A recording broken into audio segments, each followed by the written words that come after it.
They seem to be plausible. And the one I want to talk about at the moment is the fact that the Bible says that the sun stood still in the days of Joshua. And of course, you'll get met with the argument that, in fact, it's not the sun that moves anyway, it's the earth that moves around the sun. Therefore, the Bible is unscientific. Now, I know we're looking at Genesis, so I'm going to argue for the moment that the creation of the sun and the earth and the moon are all contained in Genesis chapter 1. So there's my argument that we can talk about it out of Genesis. So the argument goes, it states clearly in the Bible that because Joshua had this battle going, he needed more time. And God said, well, I will keep the sun fixed in its place in the sky, and you can finish off the battle. So it stayed for another day, roughly. And everybody is, just about all of the atheists will jump up and down saying that's unscientific. And the thing that amazes me is that even people who know some astronomy or astrophysics say the same thing. And I hope in the next 5 minutes, I'll just show you that is absolute and utter rubbish, and that what the Bible presents is exactly the scientific truth, and that people, I don't even know why they make this argument. I really don't. Now, I was quite proud of myself to get this little movie going. If anybody's played with their computer will know this is called a GIF. Don't know what that stands for, but these little things that keep repeating the same piece of movie, whatever it is. And when I found this one, I thought, oh, look, there's a better one. This one's even better. And there's the sun in the middle, and there's the earth going around. It even shows how you've got nighttime and daytime, and you've got the moon going around the earth. And it's perfectly obvious that the sun is stationary and the earth is moving. A couple of things to say. This is not to scale. Obviously, the sun should be millions of times bigger than that, and the earth is far too close. We would be cooked if it was like this. But it just illustrates the fact that it's the earth that is moving and not the sun. And I hope in 5 minutes' time, you will see that is absolute and utter rubbish, and that what the Bible says is absolutely accurate and true. So let's just have a quick look at what the book of Joshua says. The Amorites before the children of Israel. And so he said, I've got my same thing as I had last time. I've got this meeting's being recorded in front of my writing. So let's just read the part. I'll get my little laser thing going too, if I can. Yeah. This part here, the sun stood still over Gibeon, the moon in the valley of Ajalon. So the sun stood still, the moon stopped till the people had revenge upon their enemies. And this is not written in the book of Jasher. So the sun stood still in the midst of the heavens and did not hasten to go down for about a whole day. And there has been no day like that before or after it, that the Lord heeded the voice of a man, and the Lord fought for Israel. So the sun stopped in the heavens for one day. And the argument is, well, the sun's always stopped. It's always stationary. So what I want to do is to show you now that straight out of a science book, the sun is not stationary. The sun is belting through space at about 800,000 kilometers an hour. And if you want to see where we are, this is a picture of a galaxy. This is not our galaxy. Obviously, nobody can get outside our galaxy to take a photograph of it. However, it's a similar one. These galaxies are fairly much the same. This is the galaxy Andromeda, which is probably our closest reasonable sized galaxy. There are small galaxies which surround the Earth. The two main ones are called the Magellanic Clouds, but basically there are little satellite galaxies around us. This is what our galaxy would look like because it's one that's roughly the same size as ours. Our Earth is about 2/3 the way out to the edge of the galaxy. So if you count about 2/3, our Earth and the sun would be about there. Now, the galaxy itself is rotating. So the sun and the Earth and all the planets are rotating around the galaxy. It takes them around 250 million years to do one circuit. And the speed at which they're all traveling is about 800,000 kilometers an hour. So they are absolutely belting through space anything rather than being still. So how do we fit the movement of the planets? How would you describe the movement of the planets if the sun itself is racing through space at almost 1,000,000 kilometers an hour? Well, it looks something like this. That's a picture of what the sun is like as it's traveling around galactic center. And all of those little movements are the planets going with the sun. The planets are going around and circling around the sun. The smaller circles, these little ones here, they're the inner rocky planets. They're the things like Mercury and Venus, Earth and Mars. So they're all rocketing along and going with the sun. These longer ones here, the long, big long lines you can see, they are the outer gas cloud planets like Jupiter and Uranus, etc. But we are all hurtling through space at 800,000 kilometers an hour, chasing the sun. If we were to stop the sun, then it would look like the planets are going around the sun. But this is really what it looks like if you were to look at the galaxy stationary. But the next question is the galaxy stationary? And the answer is no, it's not. Our galaxy is hurtling towards the next galaxy, which is Andromeda, at about 500,000 kilometers per second, not per hour, per second. So we are rocketing towards Andromeda. So even this picture is assuming that galactic center is stationary, and it's not. We are racing across towards Andromeda at about 500,000 kilometers per second. So imagine trying to draw a picture of what the planets would be doing with that movement as well. But it raises a question, and it's a really interesting question. It's a question that Einstein looked at, and it led him to create one of his first axioms when he was creating the general theory of relativity.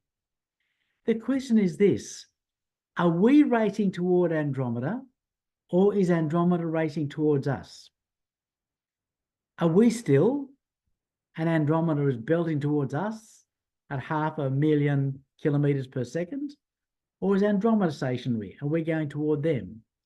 The answer is they're both right and they're both wrong. You cannot tell which one is stationary. There is no way of saying anything in the universe is stationary.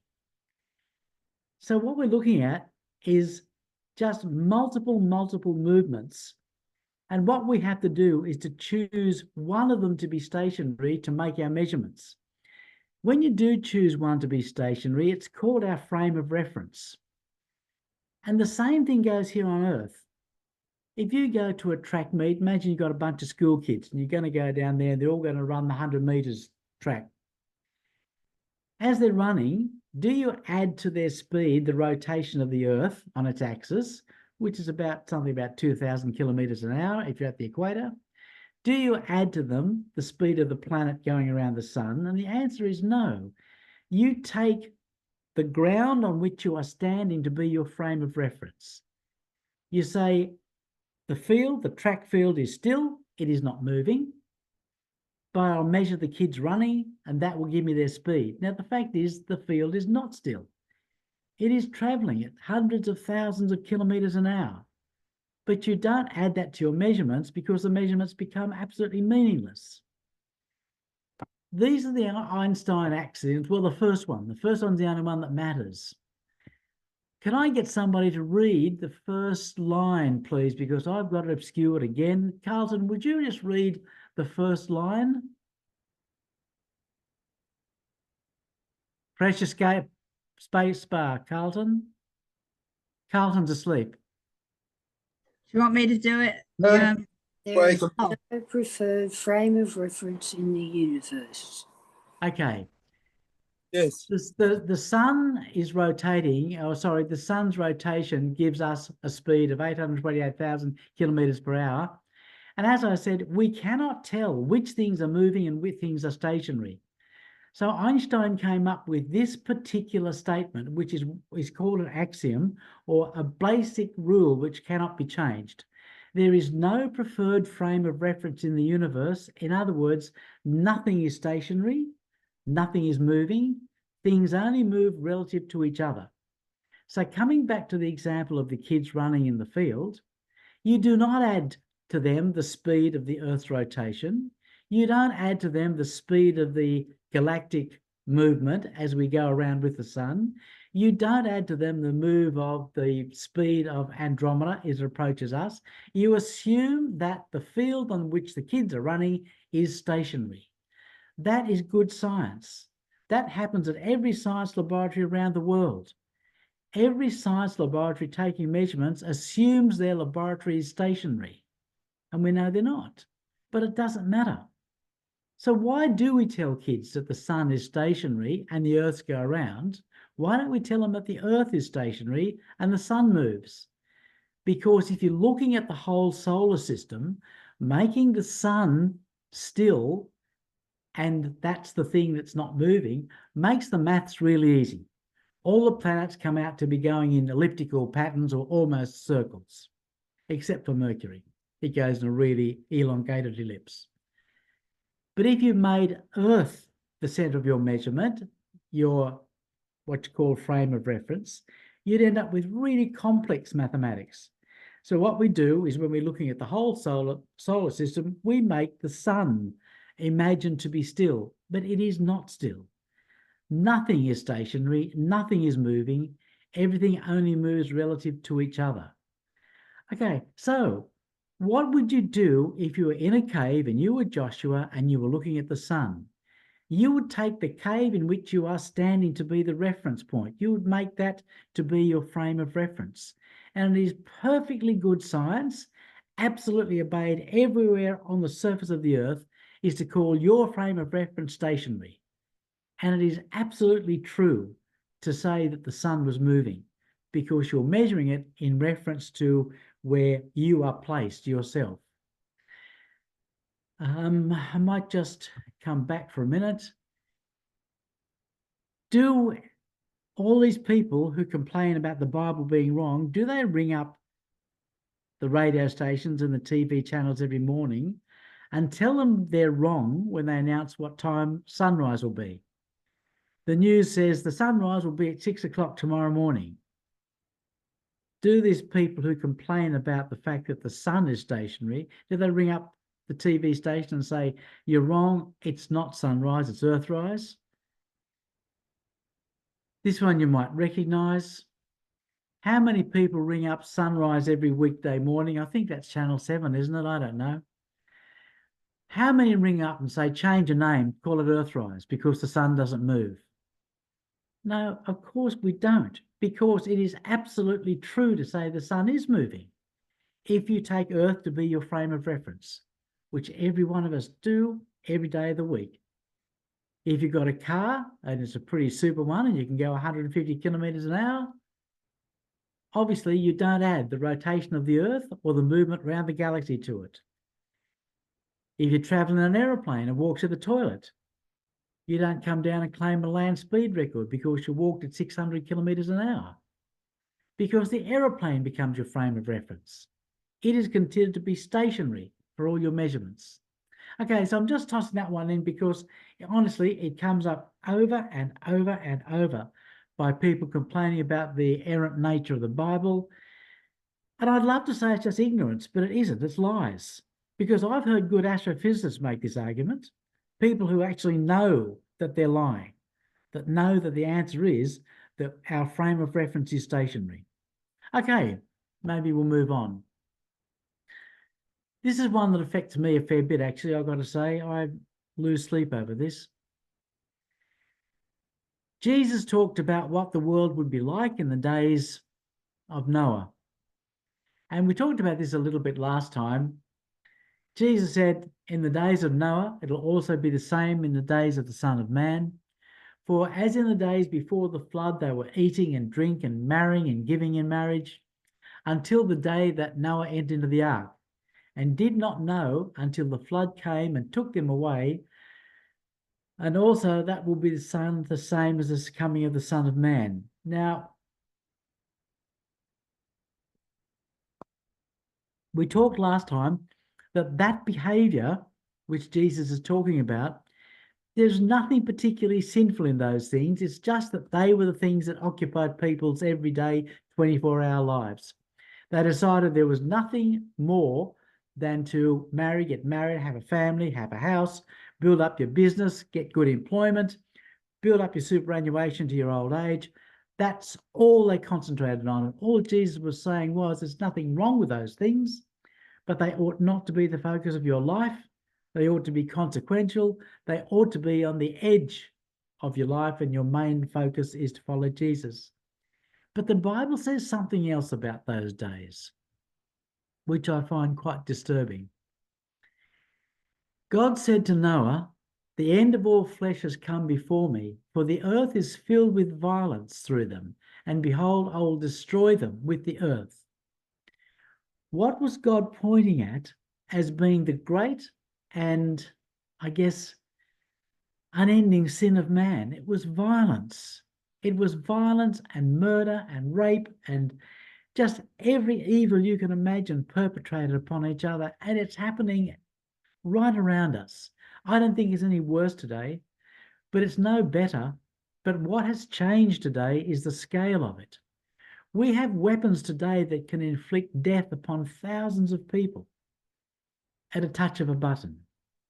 We have weapons today that can inflict death on people while the person inflicting the death sits in their lounge room and presses a button, while drones carry bombs and drop them on other people. Even just today, I don't know whether you saw the news today, but the Rapid Support Force in Sudan has attacked a part of Tigray and a part, I think it's called El Fasher, the part of Tigray, and they showed satellite images of bare desert, and 3 days later that bare desert was covered in thousands of dead bodies, tens of thousands of dead bodies.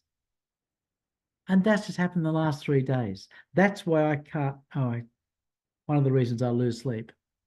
We talk about our own suffering. Our own suffering is nothing compared to these people. That must break God's heart, because the whole thing that he taught in the lesson of Noah is happening again. It's happening all over again. And when we watch our news, and all you'll ever hear is about Ukraine or Gaza. There is so much evil happening everywhere. Africa is just a mess from top to bottom. Tens of thousands of people are dying in Sudan. And this must hurt God to the very essence of him, I reckon, that he sees this and the people are repeating everything that was done in the days before Noah, and the same thing, God will wipe this evil away. I have this picture, I guess, because of the look in that man's eyes.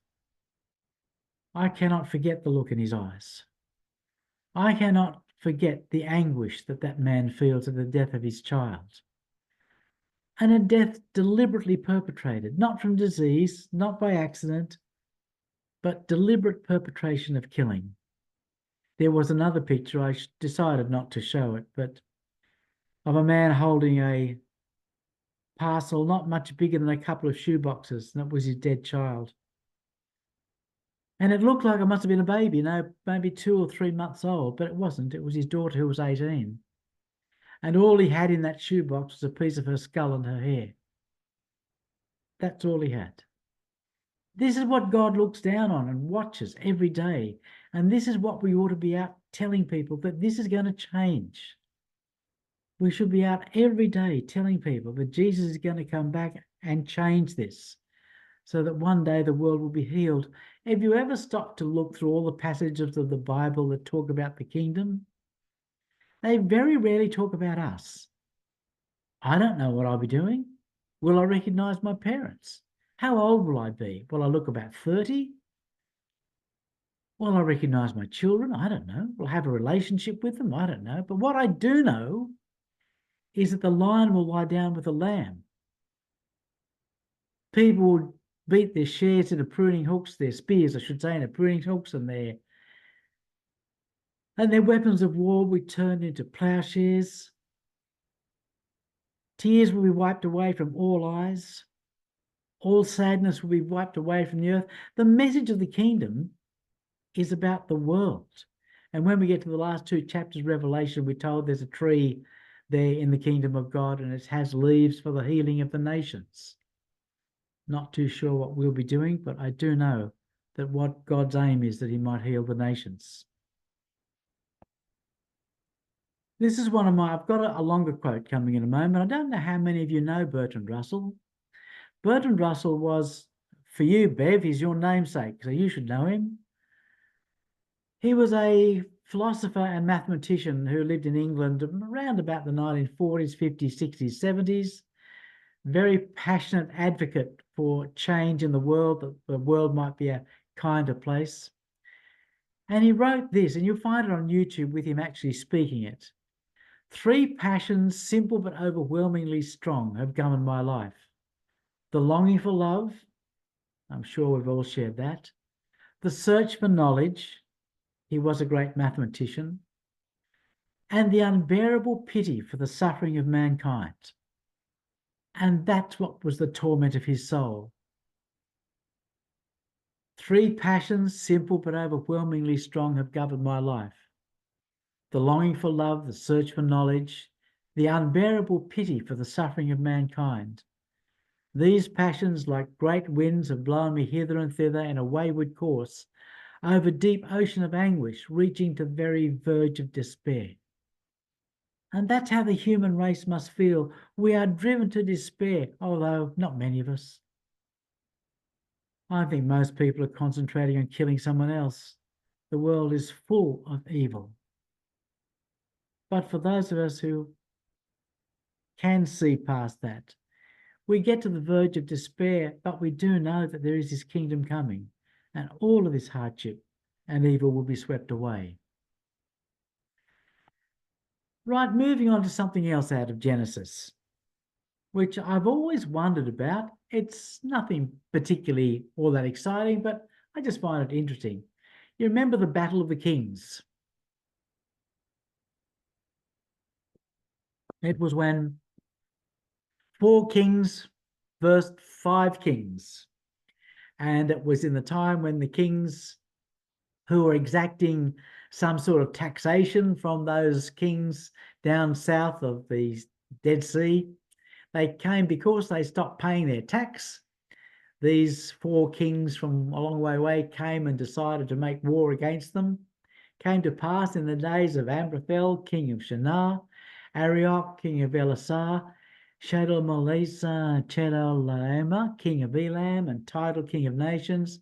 They made war with Bera, king of Sodom, Bersha, king of Gomorrah, Shinab, king of Admah, and Shem-Eber, king of Zoim, and the king of Bela, which is Zoar. And these joined together in the valley of Siddim, that is the Salt Sea.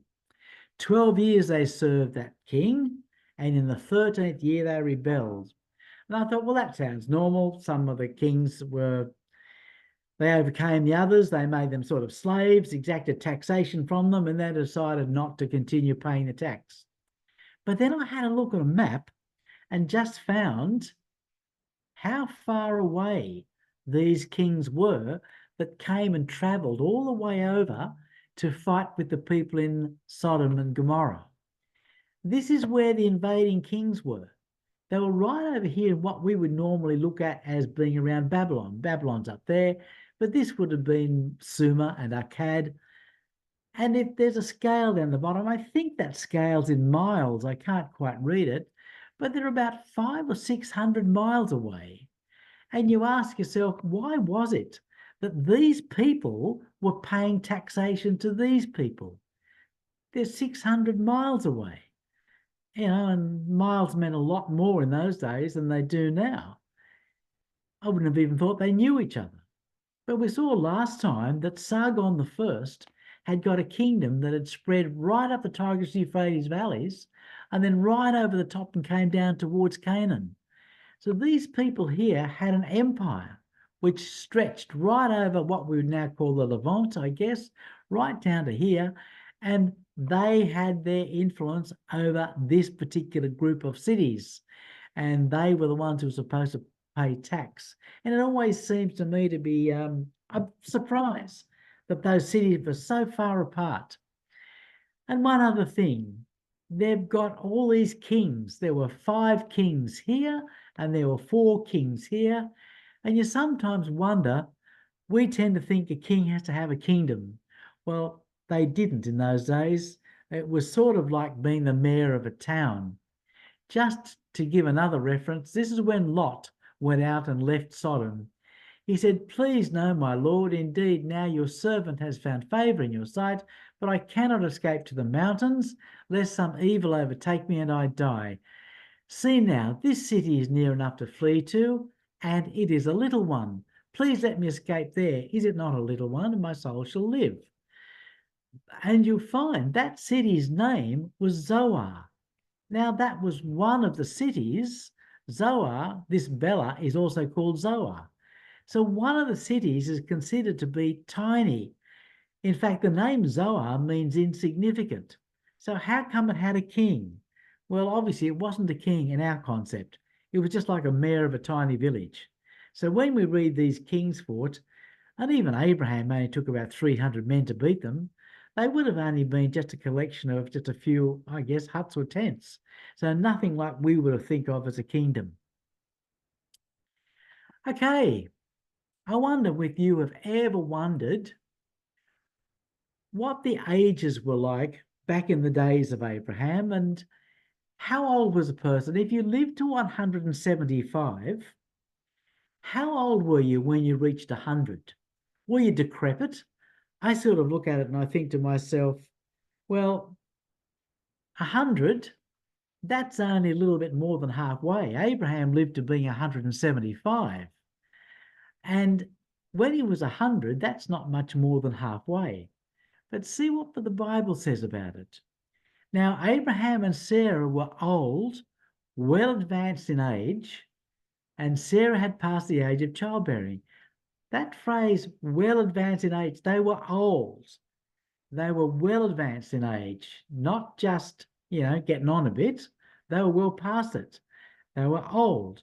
And then we get to the book of Hebrews, and you find it says, I'm just trying to move this stuff here. It says, therefore, from one man, and him as good as dead. Now, that's saying that Abraham was as good as dead at 100, because that's when the birth of Isaac occurred. Now, I've put roughly the same proportions onto a modern person's age. Average Australian male lives to about 80. Actually, it's about 81 and a half, I think. I've only got a few months to go. But let me say, the good thing is, for all us men who are 80, when you reach 80, the average age of death moves up to about 85. And the reason for that is because all those children who have died, all the childhood diseases, by the time you reach 80, well, they don't count in the statistics anymore. And all those stupid things that young men do when they're teens, like jumping off cliffs into the water and motorbikes and skydiving and all those sort of things, they've all gone. So by the time you reach here, you've got a much better chance of surviving another 5 years or so. But just look at the proportion. The proportion when Abraham was 100, the proportion for us who live to 80 is age 46. I reckon when I was 46, I would not have called myself well advanced in age, old, being old, or as good as dead.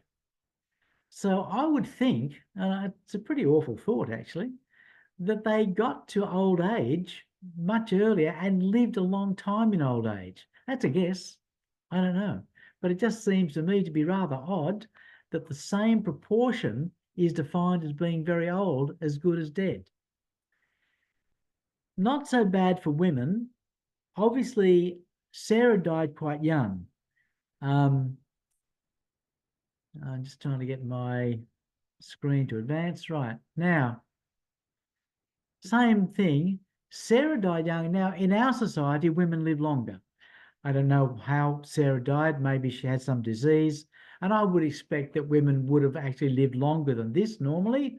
I would have thought they would have lived about Abraham's length. But again, same proportion, just looking at Sarah, when she was old and said well advanced in years, and let's say the Abraham phrase as good as dead, A woman now would be 59. And I certainly don't consider a woman of 59 to be well advanced in years and as good as dead. So what was happening back then? Were they old for a long, long time?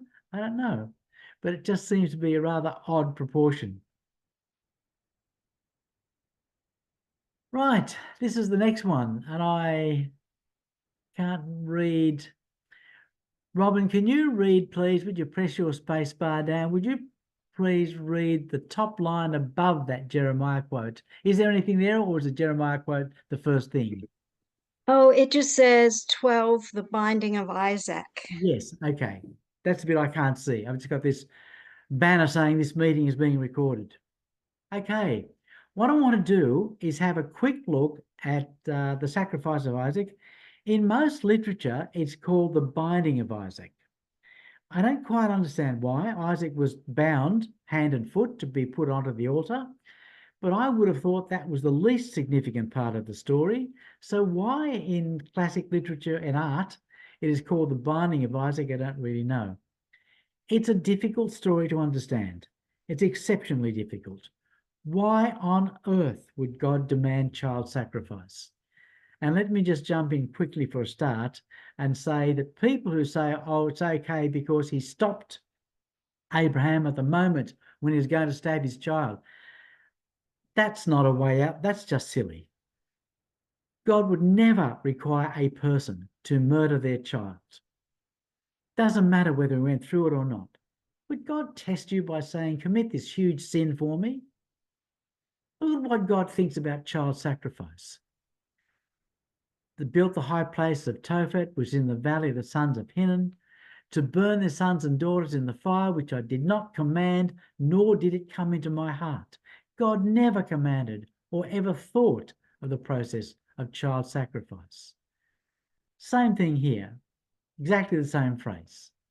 So what I'd say is that there is something lying in here. There is something in this story which we haven't talked about. And the secret rather lies in the name of God. There is a mention, I think I'm right here, can't remember fully. I think there are 4 mentions of God, 2 under the title of the word God and 2 under the title of the Lord. And there is a significant difference between those. The word God is a generic term. It means anyone who is mighty or strong. It just means a mighty one. We all know that, the word Elohim. And it is also used of false gods. It is frequently used, the word Elohim is used of false gods, or even people. Mighty and powerful people can be called Elohim. So the name God is not significant for the God of the universe. The other name is Yahweh, which is used twice. And I think the secret to understanding this lies in the use of the word God and the use of the word Lord. And I'm not going to tell you what the answer is, because I got all of my understanding out of Robin's blog. Robin's blog is also written at wordpress.com, and I would strongly suggest you read this article. It's the first time I think I've ever had insight into this great complex problem I have trying to understand why God would ask for human sacrifice. And I'm going to leave it at that. Oh, yes. Took me a long, long time to find this headline. Sydney Morning Herald, Saturday, August 17, 2013. Mrs. Potiphar and Mrs. David get blamed for everything, but it may not have been all their fault. No, I'm being naughty. That's not a real Sydney Morning Herald headline. There is a website where you can stick anything you like in and it comes out looking like the Sydney Morning Herald or any newspaper you like. You can make it look like, I don't know, Brisbane Times or whatever it is. Okay, I want to talk for a moment about Mrs. Potiphar. I have a little bit of sympathy for Mrs. Potiphar. I know most people see her as just a sexual adventuress. She's an older woman who wants to have an affair with a young man, a very handsome young man. And we all look at her in the modern parlances, we call her a cougar, older woman who wants to have a relationship with a young man. And I don't think that sums up the story at all. Now, why don't you have a look at this? This is a picture of what people would look like in the days of Joseph. Read the passage first. The Lord was with Joseph so that he prospered, and he lived in the house of his Egyptian master. When his master saw that the Lord was with him and the Lord gave him success in everything he did, Joseph found favor in his eyes and became his attendant. Potiphar put him in charge of his household and entrusted to his care everything he owned. So Potiphar left everything he had in Joseph's care, with Joseph in charge. He did not concern himself with anything except the food he ate. Now Joseph was well built and handsome. Now let me say, for a start, there is only one man in the whole of the Bible who has told us that he has a beautiful face and a beautiful body, and that's Joseph. He was the only one. Some people have argued Absalom, but it is not true. Absalom is not told that he had both of these features. So there he is, the only man to be beautiful in face and body, handsome and well built. The only woman, by the way, to have those qualifications is Esther. Esther is also said to have a beautiful face and a beautiful body. And so they're the only two. Pity they didn't meet. Shame they're that far apart. Just imagine what great kids they would have had. Reminds me of an old song. I don't know whether anybody remembers this, but back in the 1960s, there was a song. And one of the lines was, he lived on the morning side of the mountain and she lived on the twilight side of the hill. And they never met. Meant they were separated by time. So there you go, putting a plug in for Joseph and Esther to get together. Okay, few things I want to notice about this picture. You'll notice that the Egyptian servants just wore a loincloth.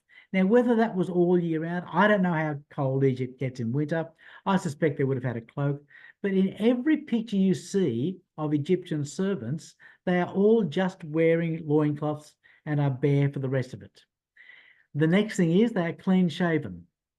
The Egyptians, evidently, in all their pictures, there was that long sort of goatee beard, which the pharaohs had, but I think there's some argument that was false. It was just stuck on. And anyway, that was only for the pharaoh, and not many other people would have been dressed like that at all. So that's what they would have looked like. Even the body hair has been shaved. Now, I'm not a particular expert on Egyptian body hair, but I can imagine Egyptians are pretty hairy if you take their shirt off.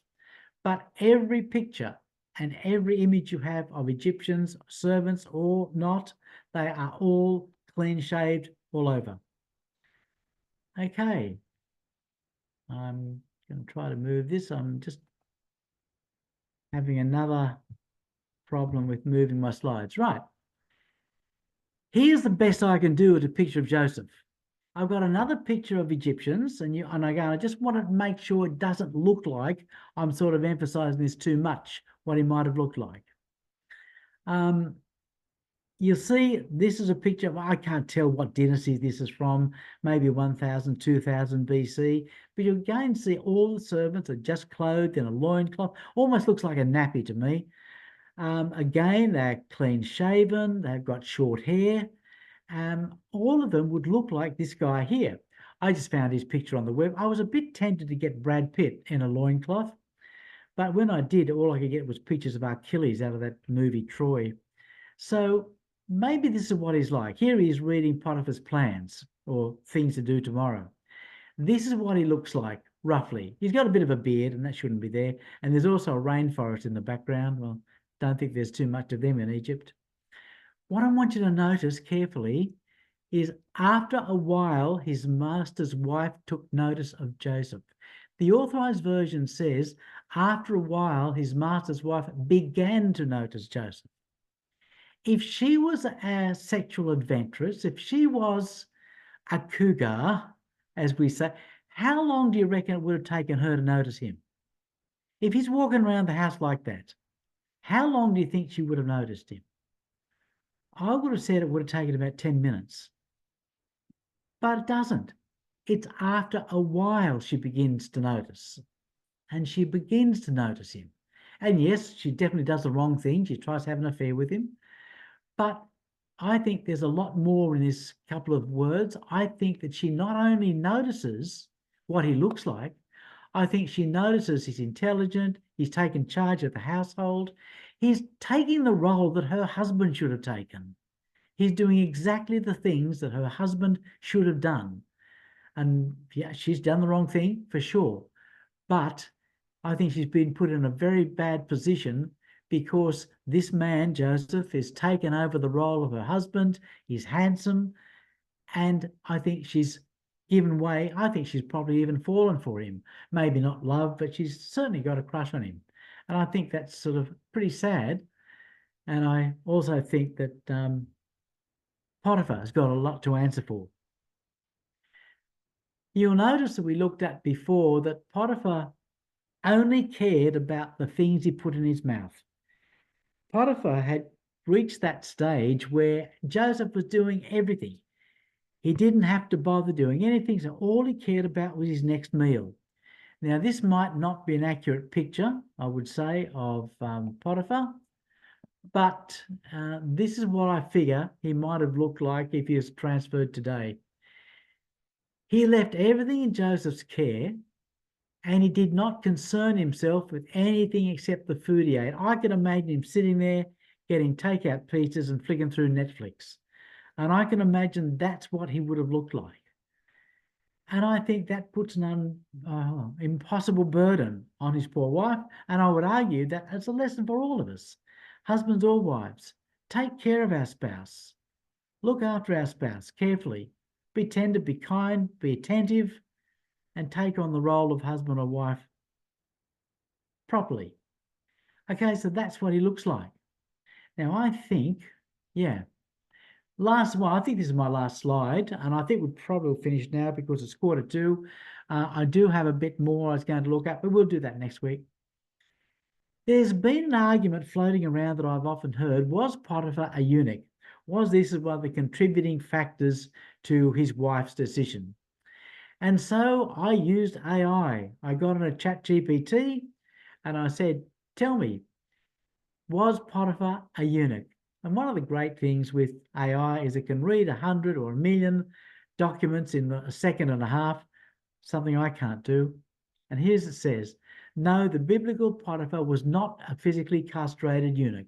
The term used in the original Hebrew, saris, can refer to a court official or high-ranking military officer, which aligned with his role as captain of the guard. While some later translations, like the Greek Septuagint, and some biblical traditions interpret it as a eunuch, this is likely due to the historical practice of using eunuchs for trusted court positions. And we all know about that. We know that the kings had eunuchs in charge, particularly in charge of his harem, but for lots of other positions because they could not be tempted. They could not be seduced by women and tempted away from their duties. But a literal interpretation is contradicted by the verse which states he had a wife. And there have been people who said, oh, some eunuchs took a wife or just a status position. That's just not true. That's just not true. So he was not a eunuch, but I would suggest that he almost made himself one by the fact that he only cared about the food that went into his mouth. And I think it's a lesson for all of us. Okay, and now we come to next week. I'm not going to do this one now, but I rather like this. This is a bit of fun. I don't know how many of you remember a movie from about 20 years ago. Was it 20 years ago? A movie called The Mummy.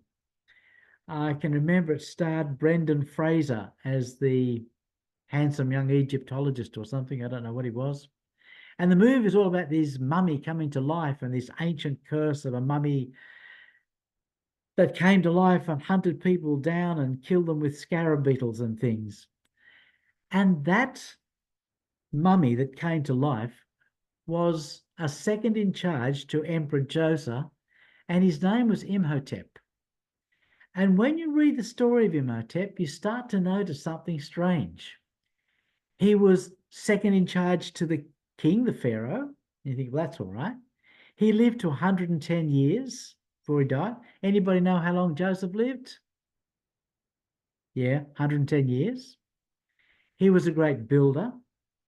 And then they came across a great big, a thing called a stele. I don't know quite what that word means. It's like a big monolith rock with his story carved in, that this person, Imhotep, had received dreams and told the king there would be a 7-year famine, and the 7-year famine would be wiped away, and the people would store up their food in the good years and used up for the famine years, and that this person, Imhotep, would marry into the royal priesthood of On, and all these details, and they are all so repetitious of Joseph that you'll find lots of websites that say, was Joseph Imhotep?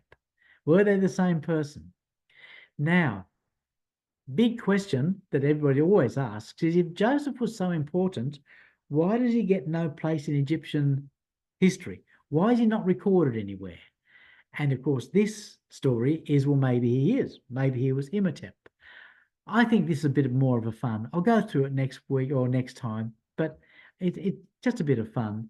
But there's a possibility. But then I want to end up with a much, much more valid explanation of why Joseph doesn't turn up, and why some strange phrases in the story of Joseph suddenly have meaning. So I think I'll end it there, folks. Okay. Yeah, I'm going to try to stop share. Okay, is that good? Yep. Okay. John, I don't know whether I might have just not been listening properly, but what was your reasoning for the sun standing still? You got all of the circulating of the parents, and then you touched on, you looked out the cave door and the sun was there. What? The reason is that your frame of reference, that is the thing that you take your measurements from, that's the thing that's stationary. That's the thing that is stopped. So if you are standing on Earth, the Earth is stationary. That's good science. That's real. Okay. So how did the Earth stop? Oh, no, I didn't touch on that. I didn't talk about the physics of it. No, oh no, I can just put that down to a miracle. Right. Okay. Yeah, just absolute miracle. Yeah. Yeah, I don't think you need any explanation. Now, I'm just arguing that it is perfectly correct to say that the sun stood